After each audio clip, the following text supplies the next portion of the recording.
အားလုံးပဲမင်္ဂလာပါကျွန်တော်တို့ Glacier Dragon ပါဗျဝေါဟုတ်ပါတယ်ဆိုတော့ဒါတော့ကျွန်တော်ဒါတနေ့ကို UC 30နဲ့လှည့်နေတာပေါ့နော်အဲ့တော့အချိန်40မှာပဲကျွန်တော်ဒီကန်လေးရပါပါတယ်ဗျ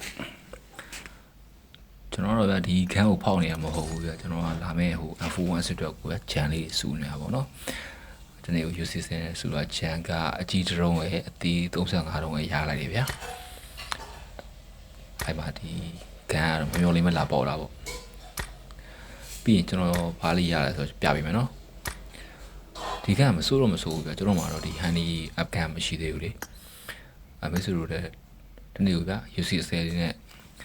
အဲ့လိုဖောက်လို့ရှိရင်ကန်ကောင်းနိုင်ပါတယ်ဗျအခုကဗျအတက်မှာဟိုအများကြီး UC မသုံးနိုင်တဲ့လူတွေဆိုရင်တော့ဗျကျွန်တော်လိုပြောဒီနေ့ UC 10လေးနဲ့လည်းမစိုးဘူးဗျကန်တိုင်းကပေါက်ဖို့အတွက်များတယ်ဗျဒီမှာဆိုရင်ကျွန်တော်ကြောဝိတ်လေးလည်းရထားတယ်တနက်လည်းရပါပြီ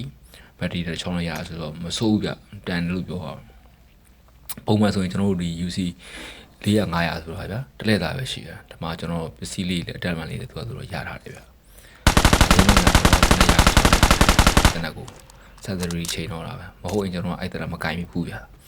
အဲ့လို afghan လေးဖြစ်ပါတယ်ကင်မိတာများတယ်အဲ့လိုဆိုတော့ salary လေးချိန်ထားတယ်ပြီးရင်တော့အားလုံးပဲကျွန်တော်တို့ပဲခံကောင်းနိုင်ကြပါစေဗျ